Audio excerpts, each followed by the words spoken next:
several months, Masjid al-Aqsa was invaded by dogs, by police, and Muslims were beaten, tortured for several months, unfortunately, for the last 4 or 5 years.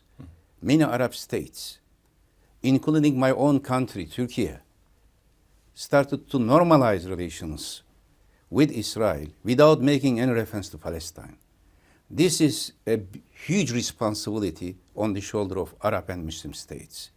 Normalizing relations with Palestine, with Israel, without referring to Palestine means you are leaving Palestine to the will of Israelis. But they claim that this normalization with Israel for the sake of Palestinian people. No.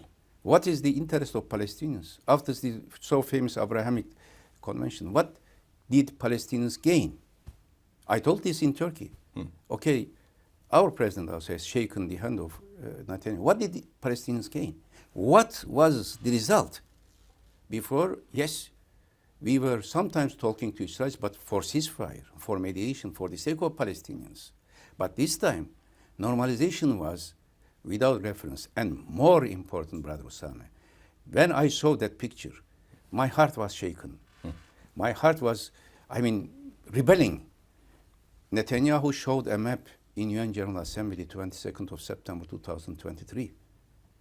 In UN General Assembly, where I spoke tens of times, and I was there when Palestine was recognized as a non-member state status in 2012 November. I was there together with Mahmoud Abbas. I was the only Muslim minister there defending Palestine. And in the same room, in the same hall, Netanyahu showed a map that there is no Palestine. There is only Israel in all lands from river to the sea. What was the reaction of these countries? What was the reaction of Egypt, Saudi Arabia, Turkey, or all others? I don't want to name all the countries. They are saying we can't announce a war against Israel. The United States is backing Israel, the EU, the many countries around the world. So the Arab countries can mediate this conflict as they describe it, but they can't announce the war. War is not the only instrument, or military tension is not the only instrument in solving the crisis. Why the other leaders of Israel were not able to show such a map in UN General Assembly, and why Netanyahu until this year didn't show such a map?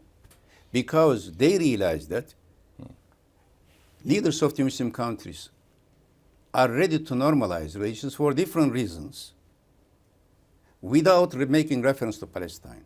So Palestinians left alone to the destiny, and they decided to take their decision, their destiny in their hand. Who can criticize a nation, a people, who decide to take their own destiny in their hand in an occupied land? Yeah. So if this is the case for Muslim countries, there is a challenge. Okay, now you do whatever you can do.